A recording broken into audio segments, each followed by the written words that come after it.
너희 구원을 이루라. 빌립보서 2장 12절에서 18절 말씀입니다. 그러므로 나의 사랑하는 자들아, 너희가 나 있을 때뿐 아니라 더욱 지금 나 없을 때에도 항상 복종하여 두렵고 떨림으로 너희 구원을 이루라.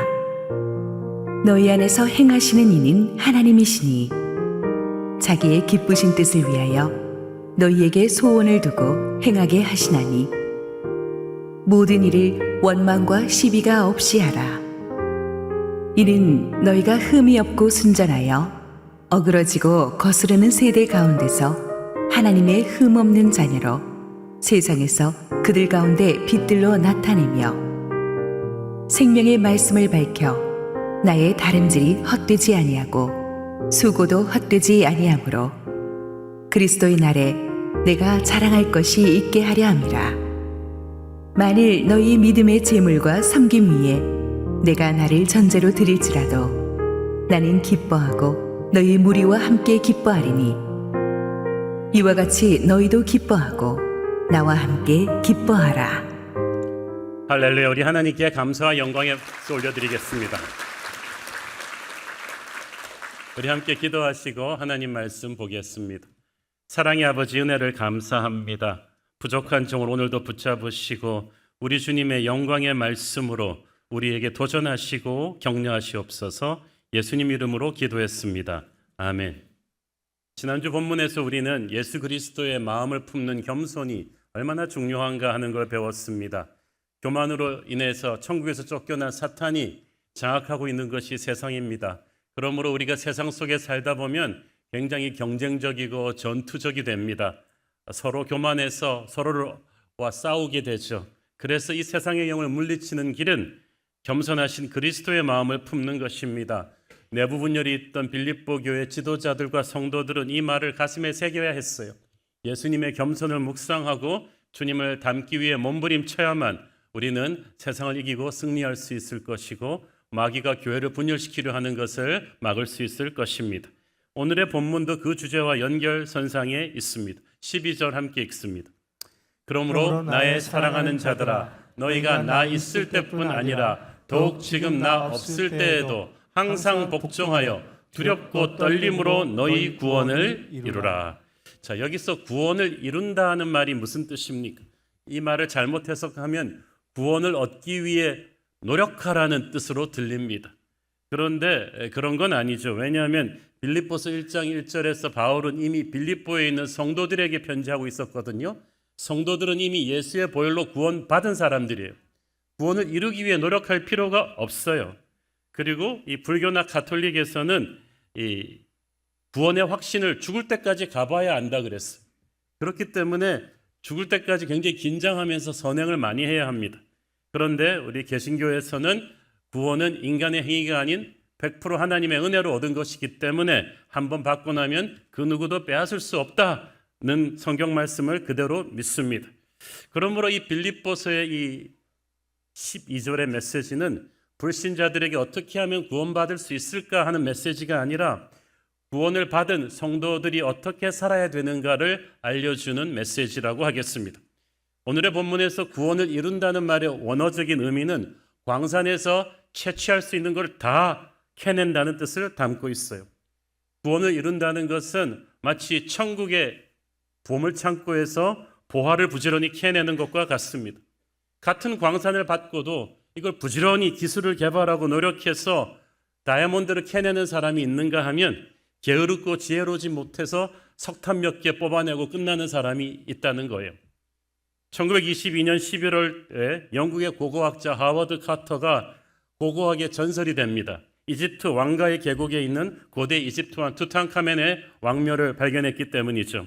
이 투탕카멘의 무덤은 보통 파라오의 무덤들은 다 도굴이 되는데 도굴 흔적이 없이 원형 그대로 발굴되었습니다. 3,000점이 넘는 고대 이집트 시대의 목재 동물들과 순금으로 된 수많은 동상들과 마차들, 단검들의 각종 보물들이 쏟아져 나왔던 거예요. 세계 고고학계가 충격을 받았습니다. 특히 이 투탕카멘의 무덤이 발굴된 이 왕가의 계곡이라는 장소는 이미 전에 수많은 학자들이 땅을 파고 헤쳐보았던 곳입니다. 그리고 나서 여기는 아무것도 없다. 그리고 포기해버린 곳인데 모두가 여기는 이제 아무것도 없다고 포기한 그것을 하워드 카터가 조금 더 깊이 판 거예요. 이 사람한테 너는 어떻게 찾아냈냐 그랬더니 그렇게 대답했어요. I dug deeper. 난 조금 더 깊이 팠을 뿐이다. 그래서 20세기 고고학계 최고의 발굴이 나왔어요.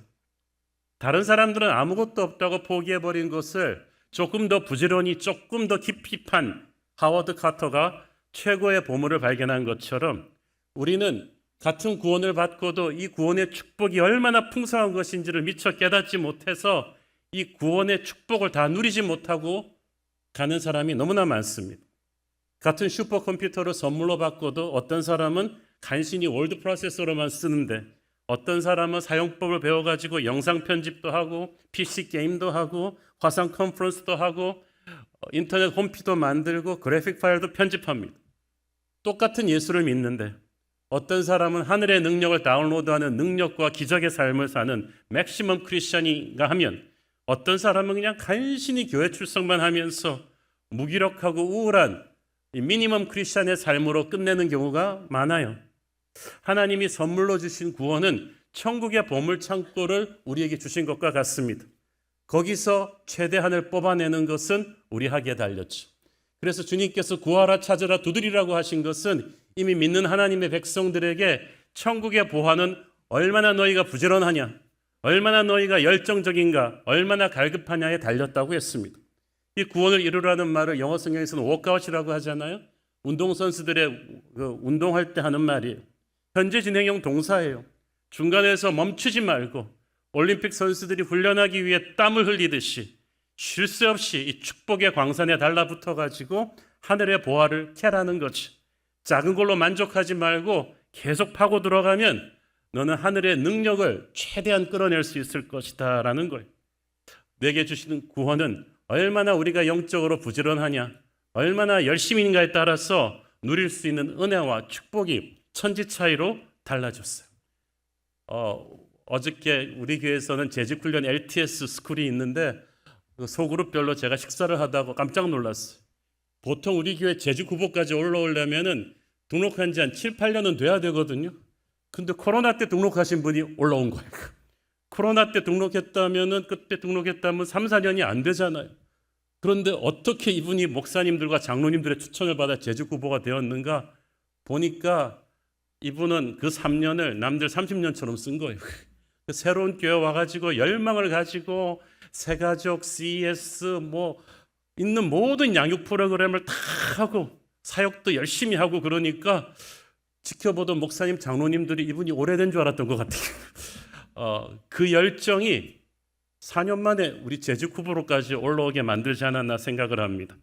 저는 그분을 보면서 우리가 예수님 얼마나 오래 믿었는가, 내가 모태신앙이다 이런 게 별로 소용이 없구나, 내가 얼마나 내게 주신 구원을 파고 들어가는가, 내가 얼마나 시간을 투자하는가에 따라서, 정성을 투자하는 거에 따라서 누리는 하늘의 축복이 다르다는 거예요. 잠언 2장 4절 5절 보십시오. 은을 구하는 것 같이 그것을 구하며 감추어진 보배를 찾는 것 같이 그것을 찾으면 여호와 경외하기를 깨달으며 하나님을 알게 되리니.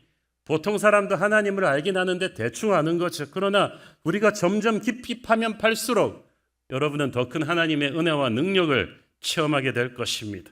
체프만 박사라는 분이 이렇게 말했습니다. 너무나 많은 크리스천들이 하나님을 위해 일하는 것과 하나님이 그들을 통해서 일하시는 것의 차이를 모르고 있다. 그게 미니멈 크리스천과 맥시멈 크리스천의 차이라는 거예요. 그래서 실패한다는 거예요. 하나님의 능력이 우리 안에 넘치도록 흘러들게 하기 위해서는 대답은 간단합니다. 영적으로 부지런해야 돼요. 그분의 은혜의 강가에 수시로 달려가서 마셔야 되죠. 그래서 성경은 쉬지 말고 기도하라는 거죠. 늘 말씀을 가까이 하라는 것입니다. 우리 교회는 은혜의 샘물이 참 많습니다. 순예배가 있고 CS가 있고 커피 브레이크가 있고 예수 이름의 비밀이 있고 소그룹 양육 프로그램들 머더와이즈가 있고 굉장히 많은데 이게 전부 다 은혜의 샘물이거든요.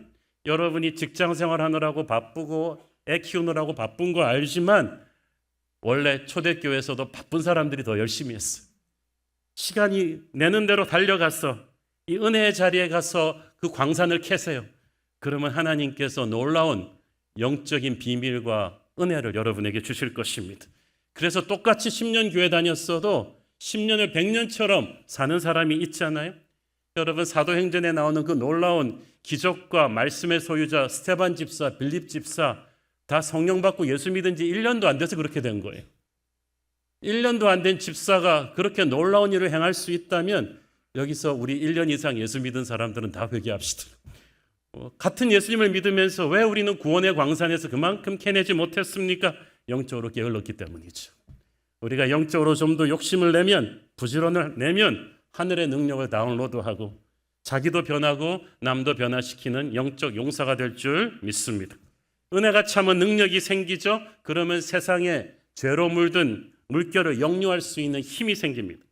구원을 이루라는 말의 두 번째 뜻이 그거예요. 첫 번째 뜻이 구원의 광산에서 하늘의 능력을 다운로드하라는 의미면서 동시에 구원을 이루라는 말은 받은 구원을 삶에서 살아내라, 실천하라는 뜻이기도 합니다.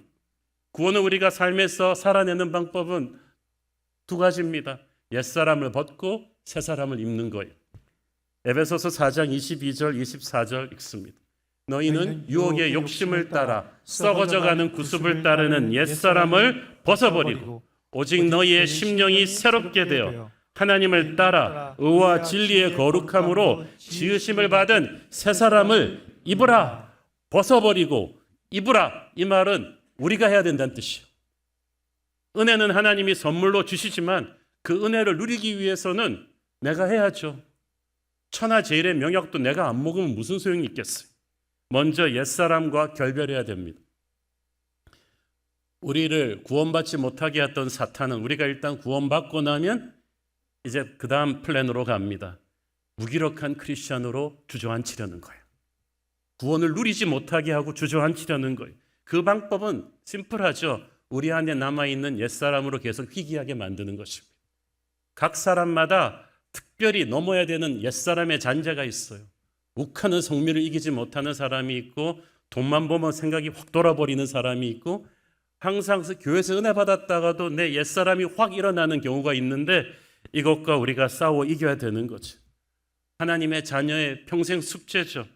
12절 말씀이 이걸 두렵고 떨림으로 보이지 않는 곳에서 보시는 하나님을 인식하면서 살라는 뜻이에요. 두렵고 떨림은 우리가 이제 앞으로 살아갈 인생이 만만치 않다는 것입니다. 주님이 우리와 함께 하시지만 우리 앞에는 핑크빛 카펫이 깔려있지 않습니다.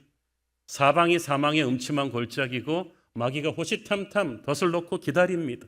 두렵고 떨림이라는 말은 영적인 긴장감을 가지고 정신 바짝 차리고 주님의 손을 잡고 살아야 된다는 뜻이에요.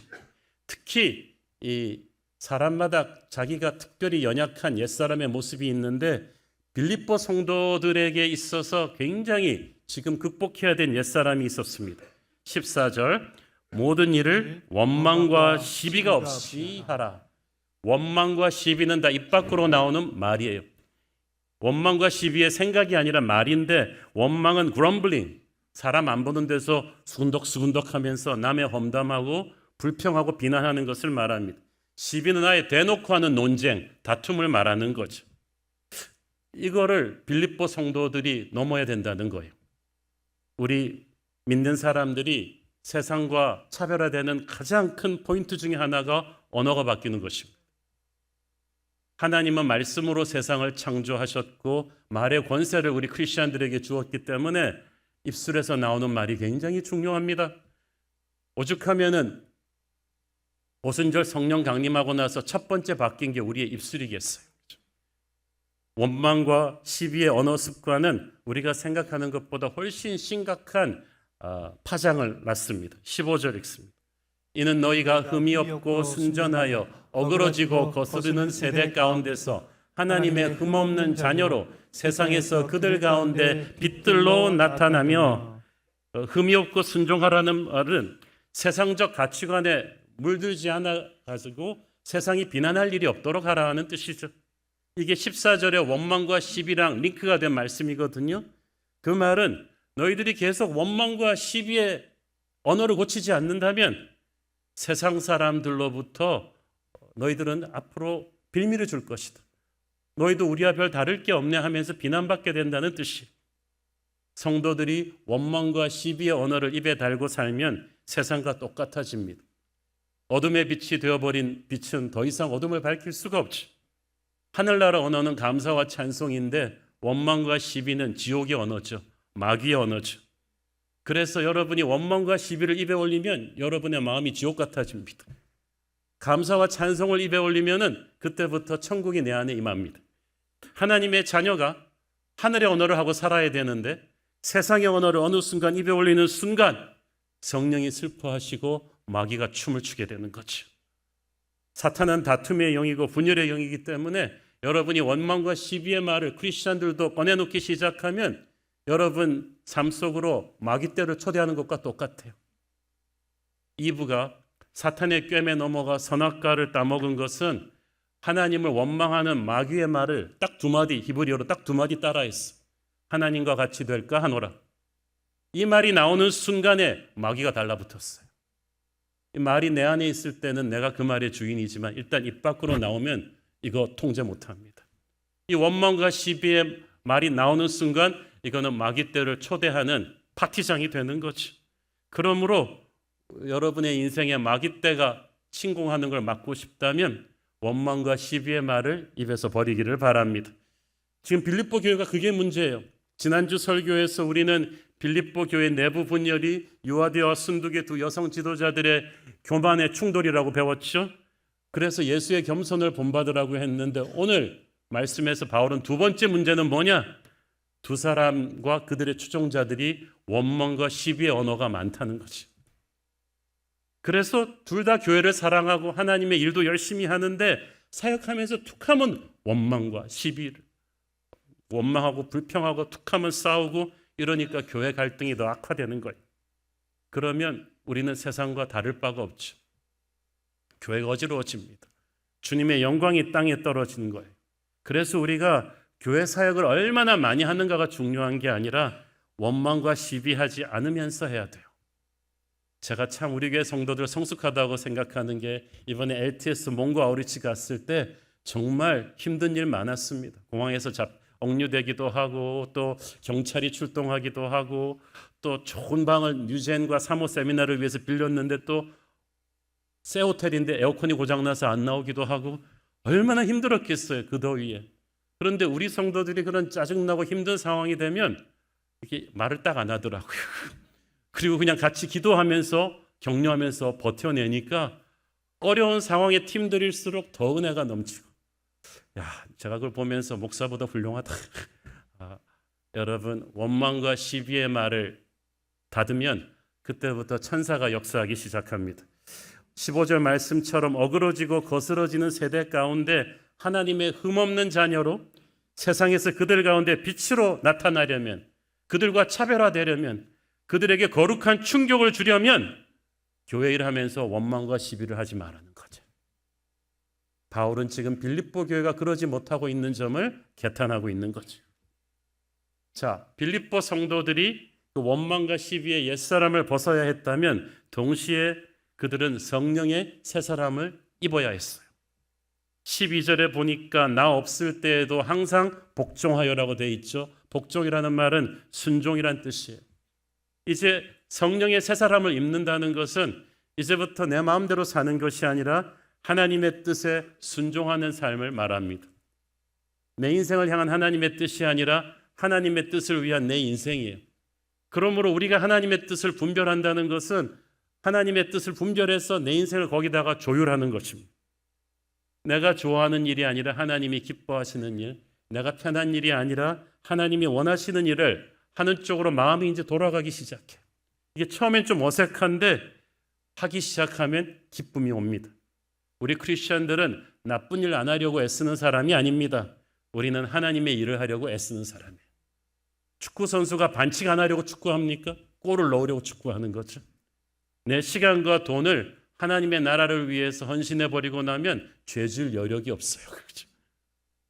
하나님의 일 하느라고 지쳐가지고 죄질 시간도 힘도 없어요.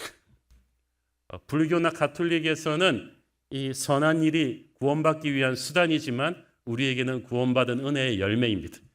하나님은 구원하신 모든 백성들에게 그 사람만이 감당할 수 있는 이 땅에 어떤 미션을 주십니다. 그 사람이 아니면 전도 안 되는 사람이 있어요. 그 사람이 아니면 안 되는 사역이 있는데 여러분이 주님과 동행하다 보면 그걸 조금씩 알려주십니다. 이 일은 사람의 힘으로 할 수 있는 게 아니에요. 13절 읽습니다. 너희 안에서 행하시는 이는 하나님이시니 자기의 기쁘신 뜻을 위하여 너희에게 소원을 두고 행하게 하시나니. 저는 너희 안에서 행하시는 이는 하나님이시니 이 말이 정말 좋아요. 하나님은 우리에게 하나님의 일을 시키시기 전에 우리 안에서 하나님의 일을 하십니다. 우리 안에 있는 거칠은 자아를 이렇게 막 깨내가지고 부수시고 연하게 만드시고 단련시키시고 상처는 치유하시고 지쳤을 때는 힘을 주셔가지고 하나님의 일을 할 수 있는 영적인 능력을 주시는 줄 믿습니다. 그래서 우리가 하는 것 같지만 실은 우리 안에서 작업하신 하나님이 하시는 거예요. 그의 기쁘신 뜻을 위하여 너희로 소원을 두고 행하게 하신다. 이 누구의 소원이에요? 하나님의 소원이에요. 쉽게 말해서 하늘의 꿈을 우리한테 주시는 거죠. 세상 사람도 다 꿈을 갖고 삽니다. 대부분 자기 잘 먹고 잘 살겠다는 꿈이죠. 성공하겠다는 꿈, 부자가 되고 싶은 꿈, 조금 더 넓게 하면은 자기뿐 아니라 자기 식구들 좀 잘 살고 싶은 꿈이 있는데 그 꿈을 위해 다들 고통도 참고 견디잖아요. 그런데 하나님을 믿고 나서는 이 꿈이 달라져요. 하나님께서는 이제 우리가 하늘의 꿈을 품도록 인도하십니다. 이 하나님의 뜻은 세상적인 성공이 아닐 수도 있어요. 그러나 하나님의 나라 확장에 우리가 쓰임받는 것입니다. 우리 모두 갖고 있던 인간적인 야심을 성령께서 궤도수정하시고 하나님의 뜻에 맞추도록 하십니다. 나도 모르게 그 꿈으로 계속 마음이 가게 되죠. 18세기 말에 케임브리지 대학에서 제일 스피치를 잘하던 명문가의 인재 윌리엄 윌버포스라는 사람이 있었습니다. 그의 친구 윌리엄 피트와 함께 그들은 언젠가는 다 영국 수상이 될 꿈을 꾸었고 충분히 가능할 거라고 자타가 공인하던 인물이었는데 윌리엄 피트는 그 꿈 그대로 가서 수상이 됐는데 윌버포스는 20대에 예수를 믿었어요.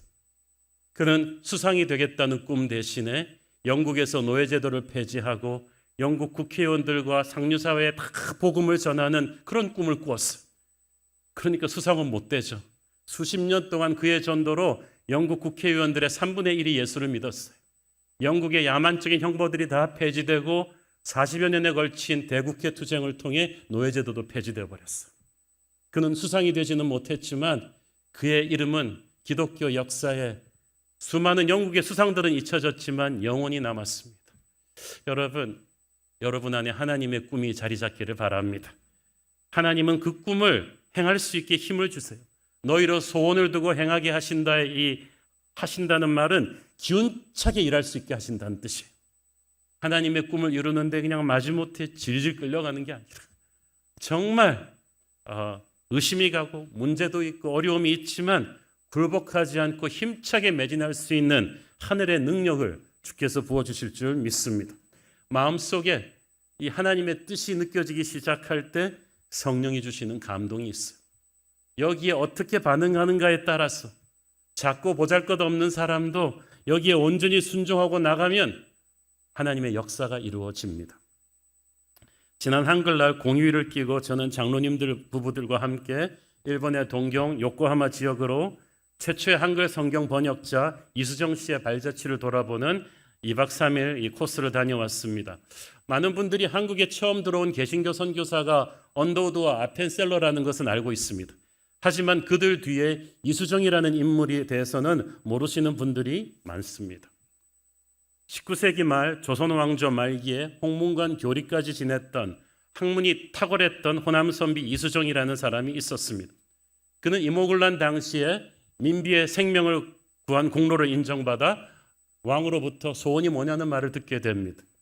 그런데 이수정은 수신단을 따라서 일본에 제가 좀 갔다 오게 해주십시오.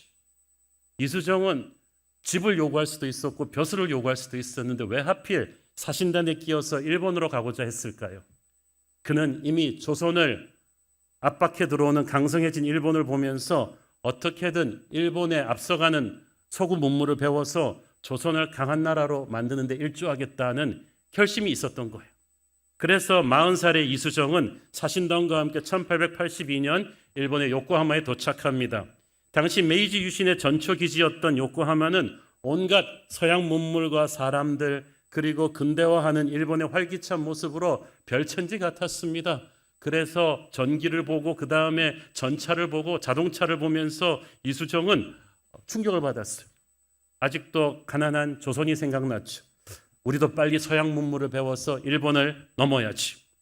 그래서 평소 일본의 선진 농업 정책에 관심이 많았던 이수정이 저명한 농학자, 세계적인 농학자 스다센을 만나게 되었습니다.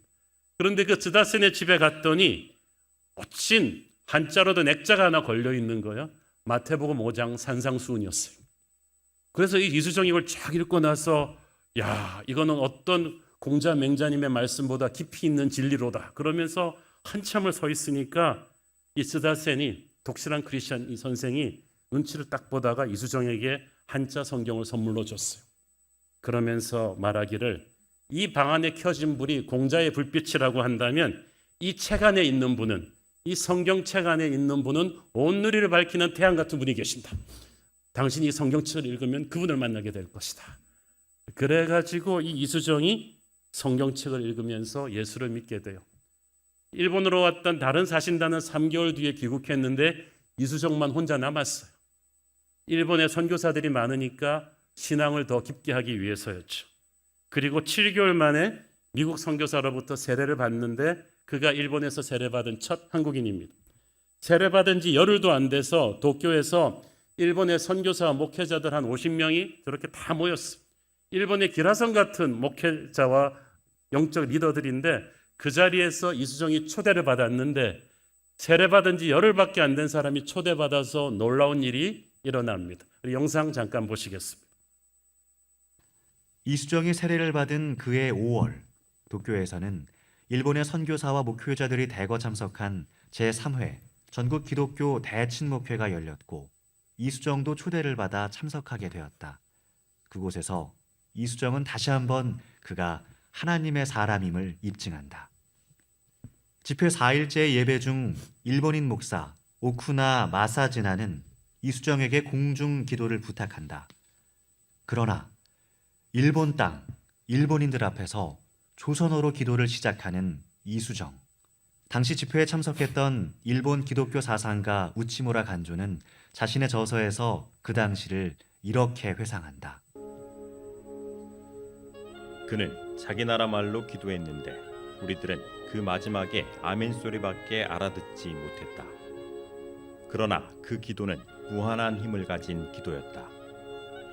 그가 출석하고 있다는 사실과 그의 말을 알아듣지 못한다는 사실이 그 장소와 광경을 더 한층 오순절과 같이 만들어주었다.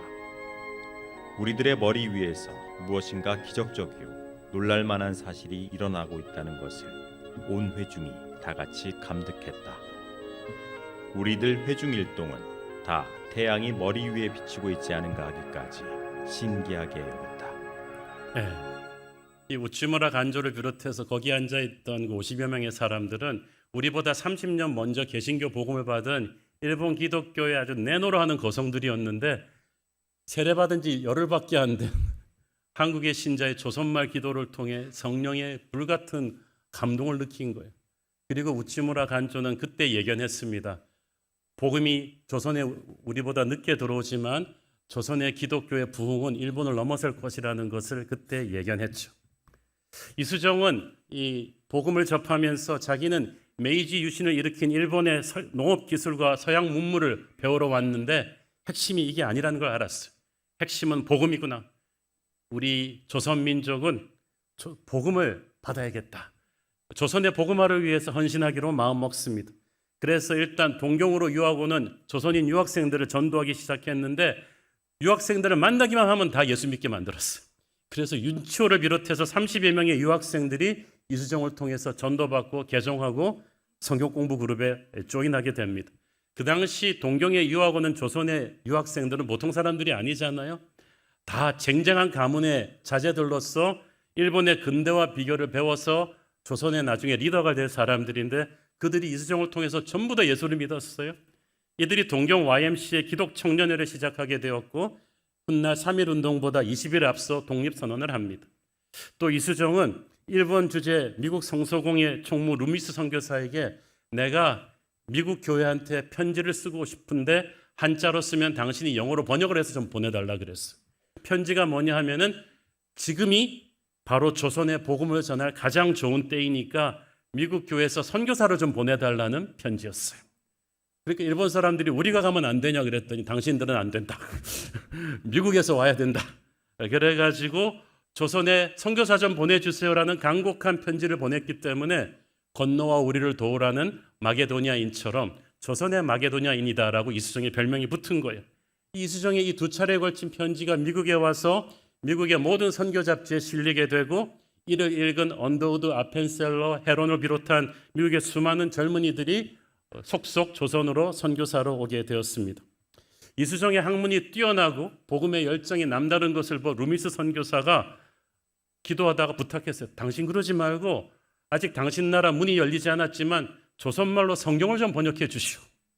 그래서 이수정이 고민 끝에 한문 성경만 번역하면 이 하류층이 읽을 수가 없을 것이라는 생각에 한자 성경에 조선어로 토를 다는 현토 하나는 신약 성경을 번역합니다. 그래서 장수가 가장 짧은 마가복음을 골라 번역을 시작해서 1885년 2월 달에 번역을 딱 끝냈는데 그때 일본 요코하마로 누가 왔냐면은 언더우드와 아펜셀러가 한국으로 가기 전에 일본 요코하마에 다 집결하거든요. 거기 왔다가 번역한 지 2달밖에 안 된 따끈따끈한 한글 마가성경 복음을 받아든 거예요. 이수정이 성경만 줬겠습니까? 2달 동안 언더우드 아펜셀러를 데리고 조선말을 가르치고 조선의 역사와 궁궐 사정과 여러 가지 문화에 대해서 가르쳤습니다. 그래서 1885년 4월 달에 이 두 사람이 들어왔을 때 모두가 깜짝 놀랄 정도로 한국 적응이 빨랐던 거죠. 언더우드 아펜셀러는 전국을 다니면서 세례를 주고 학교를 세우고 교회를 세우고 복음 전하는 일을 빠르게 할 수 있었던 것은 이수정을 통해서 조선의 상황에 대해서 많은 가르침을 받았기 때문이죠. 이수정은 이어서 신약 성서, 마태, 마가, 요한복음, 사도행전까지 다 번역을 합니다. 참고로 이수정이 일본에 있었던 기간이 4년이 안 됩니다. 그 4년 동안에 그 많은 유학생들 다 전도하고 미국의 선교본부에 조선의 선교사 보내라고 편지 보내고 그리고 이 신약 성경을 거의 다 번역을 하는 거죠. 안타깝게도 이수정이 일본에서 너무 많이 전도를 하니까 본국으로 송환돼서 수구파에게 의해서 순교당하게 되는데 저는 그 이수정의 그 짧은 일본에서의 4년을 통해서 하나님께서 이 조선 복음의 한국 복음화의 문을 여는 놀라운 일을 하셨다는 사실. 저희도 이번에 너무 다 놀랐어요. 언더우드 아펜셀러만 알았는데 그 뒤에 이수정이라는 인물이 있었다는 사실. 한 사람이 완전히 복음에 사로잡혀 헌신할 때 단 4년 만에도 엄청난 일을 할 수 있다는 사실. 여러분, 우리의 남은 생애를 우리는 하나님의 뜻을 이루는 거룩한 비전에 헌신해야 되지 않겠습니까? 오늘 본문 말씀의 후반부 17절, 18절은 우리에게 또 깊은 감동을 줍니다. 같이 읽습니다. 만일 너희 믿음의 제물과 섬김 위에 내가 나를 전제로 드릴지라도 나는 기뻐하고 너희 무리와 함께 기뻐하리니 이와 같이 너희도 기뻐하고 나와 함께 기뻐하라. 바울이 기쁘다는 말을 이 짧은 구절에서 4번이나 해요. 인간적으로 뭐가 기쁠까요? 감옥에 갇힌 수감자인데 몸에 병도 들었는데 그런데 나를 전제로 드릴지라도 죽어도 상관없다. 왜? 빌립보 성도들이 영적으로 제대로 성장하는 걸 볼 수만 있다면. 자신이 전도하고 양육한 빌립보 성도들이 이제 서로 원망하지 않고 시비하지 않고 겸손히 하나가 되어서 하나님의 뜻을 이루는 걸 볼 수만 있다면 나는 지금 죽어도 기쁠 것이다. 영국적 지도자의 최고의 기쁨이 그거예요. 자신이 목양한 성도들이 하나님께 놀랍게 쓰임받는 것을 볼 때 얼마나 기쁘겠어요. 이번에 제가 선교지 따라가서 그런 느낌이었어요. 우리 성도들이 얼마나 노방전도도 잘하고 힘든 가운데서 주일학교 사역도 잘하고 그러는 모습을 보면서 선교사님들이 입에 침이 마르도록 칭찬하는 것을 보면서 야, 정말 주일날 설교한 보람 있고 CES 만든 보람 있고 정말 보람이 있구나. 바울의 기쁨이 그런 기쁨이었을 것입니다. 이미 이수정을 전도한 일본의 츠다센 선생도, 그에게 한글 성경 번역을 권유했던 루미스 선교사도 같은 마음이었을 것입니다. 야, 그냥 그 선비 한 사람 변화시켰더니 이 사람이 온 나라를 바꾸잖아요. 훗날 천국 가서 이들이 다시 만났을 때 얼마나 기뻤겠어요. 자기가 한글 가르쳐주고 한글 성경 들려보낸 또 언더우드 아펜셀러를 통해서 하나님께서 이 땅에 얼마나 복음을 전하시고 연세대학교 만드시고 배재고등학교 만드시고 이 놀라운 일들을 행하신 것을 이수정이 천국에서 확인하고 나서 또 얼마나 기뻤겠습니까? 그렇게 복음을 전한 한국이 이렇게 많은 교회들이 생기고 미국 다음으로 선교사를 많이 파송하는 나라가 되었으니 얼마나 기쁘겠습니까? 사랑하는 성도 여러분, 구원을 이루라는 것이 이런 거예요. 우리 하나님이 우리에게 주신 엄청난 구원을 가슴에 품고 하늘의 능력을 우리가 받아가지고 하루하루 불평과 원망하며 무기력하게 살아야겠습니까? 세상 사람들처럼 우리 자식 잘 먹고 잘 사는 일로 끝장을 보겠습니까? 아니면 우리에게서 눈을 떼어서 주를 보기 시작하겠습니까? 하늘의 꿈을 향해서 헌신할 수 있는 우리가 되기를 바랍니다. 우리가 아직 건강하고 힘이 있을 때 우리는 하나님의 꿈을 위해 우리의 인생을 드려야 돼요. 그때 우리 안에 주님께서 기뻐하시고 하늘의 은혜가 임할 것입니다. 작은 사람 이수정의 작은 헌신의 씨앗이 한국 복음화에 불을 붙였듯이 우리 한 사람 한 사람의 작은 헌신이 모여지면 이를 통해 하나님의 거대한 역사가 일어날 줄 믿습니다. 이수정이 그 당시 그 일을 할 당시 조선은 망해가는 나라였어요. 나라가 4분 오열되어서 소망이 없었습니다. 지금 우리나라는 잘 살고 있지만 나라 상황이 많이 어렵습니다. 지금 우리가 이 나라를 위해서 할 수 있는 일은 이 땅에 다시 그리스도의 계절이 오게 하는 것입니다. 민족 복음화를 위해서 우리가 헌신하고 주님의 나라 위에 살기로 헌신할 때 이 민족이 다시 살 수 있는 길이 될 줄 믿습니다. 기도하겠습니다. 하나님 은혜를 감사합니다. 우리에게 주신 놀라운 구원을 가슴에 안고도 간신히 숨만부터 살아가는 미니멈 크리스천의 삶을 살았던 것을 회개합니다. 예수 믿은 지 4년 만에 그 엄청난 일을 해냈던 작은 선비 이수정처럼 우리도 우리에게 주신 복음을 가지고 하나님의 꿈을 위해 살게 하여 주시옵소서. 그렇게 많은 헌신자들을 배출하는 우리 새로운 교회 되게 하여 주시옵소서. 예수님 이름으로 기도했습니다. 아멘.